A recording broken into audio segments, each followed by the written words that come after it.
కృష్ణా ప్రాజెక్టులకు వరద పోటెత్తుతుంది. ఎగువ నుంచి శ్రీశైలం డ్యాంకు పెద్ద ఎత్తున వరద వస్తుంది. దీంతో ప్రాజెక్టు 10 గేట్లు ఎత్తి వరద నీటిని దిగువకు వదులుతున్నారు. వరద మరింత పెరిగితే మిగతా గేట్లు ఎత్తేందుకు అధికారులు ఏర్పాట్లు చేస్తున్నారు.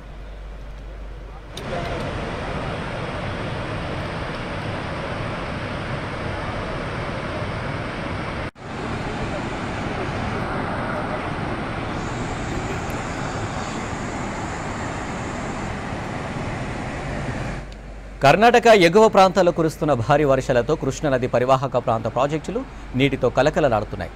ఎగువన ఆల్మట్టి, నారాయణపూర్ డ్యాంల నుంచి జూరాలకు భారీగా వరద నీరు చేరుతుంది. అటు జూరాల ప్రాజెక్టుకు వస్తున్న వరదను వచ్చినట్టే శ్రీశైలానికి వదులుతున్నారు.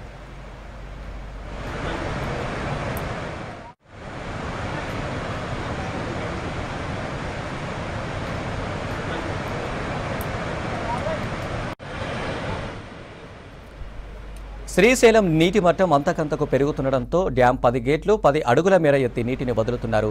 జూరాల నుంచి శ్రీశైలం ప్రాజెక్టుకు ఇన్ఫ్లో 2,75,960 క్యూసెక్లు ఉండగా సుంకేసుల నుంచి 61,931 క్యూసెక్ల వరద నీరు చేరుతుంది. శ్రీశైలం నుంచి అవుట్లో 3,33,000 క్యూసెక్ల నీటిని నాగార్జున సాగర్కు వదులుతున్నారు. శ్రీశైలం ప్రాజెక్టు పూర్తిస్థాయి నీటి మట్టం 885 అడుగులు కాగా ప్రస్తుత నీటి మట్టం 884 అడుగులకు చేరింది.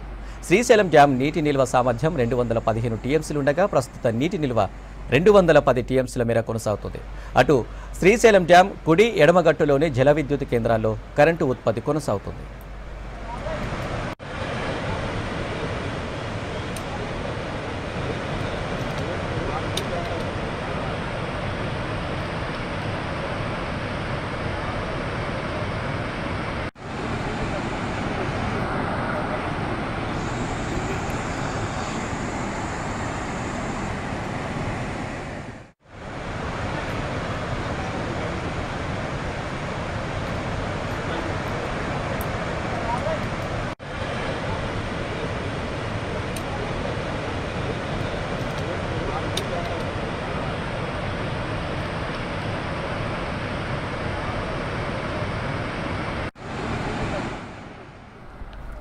కృష్ణానదికి వరద పెరగడంతో తీర ప్రాంత ప్రజలను అలర్ట్ చేశారు అధికారులు.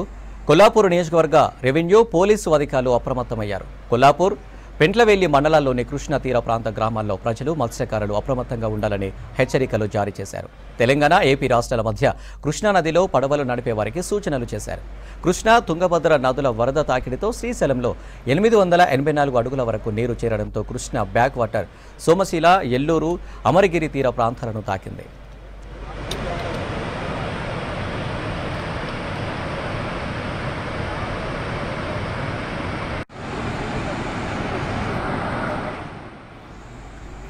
పెంట్లవేలి మండలం మంచలకట్ట, మల్లేశ్వరం తీర గ్రామాలకు కృష్ణ వరద నీరు చేరింది. మంచలకట్ట దగ్గర నది తీరం సముద్రాన్ని తలపిస్తుంది. తెలంగాణ, ఏపీల మధ్య బోట్ల రాకపోకలు బంద్ చేశారు. కృష్ణానదిలో తుంగభద్ర నది కలిసే ప్రాంతం నుంచి దిగువకు వరద ఉధృతి పెరుగుతుంది. మంచలకట్ట, మల్లేశ్వరం, సోమశీల, మాధవస్వామి నగర్ నుంచి ఏపీలోని నెహ్రూ నగర్, ముచ్చుమర్రి, పగిడాల, జానాల, సిద్ధేశ్వరం తీర ప్రాంత గ్రామాలకు బోట్ల ప్రయాణాలు ఆపాలని కొల్లాపూర్ ఆర్డీఓ నాగరాజు, పోలీసులు బోట్ల యజమానులను హెచ్చరించారు.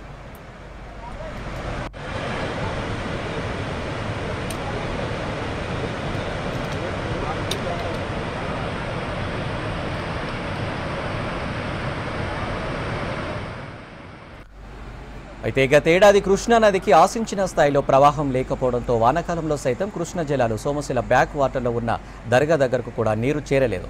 ఈ సీజన్లో జూలై చివరి నాటికి పుష్కర ఘాట్లను తాకిన కృష్ణా జలాలతో స్థానికులతో పాటు ఇతర ప్రాంతాల నుంచి టూరిస్టుల రద్దీ పెరిగింది. సోమశిలలో టూరిజం కాటేజీలు, ప్రైవేట్ కాటేజీలు ఉన్నాయి. ఇక్కడ బ్యాక్ వాటర్లో బోటింగ్కు పబ్లిక్ ఎక్కువ ఇంట్రెస్ట్ చూపిస్తారు.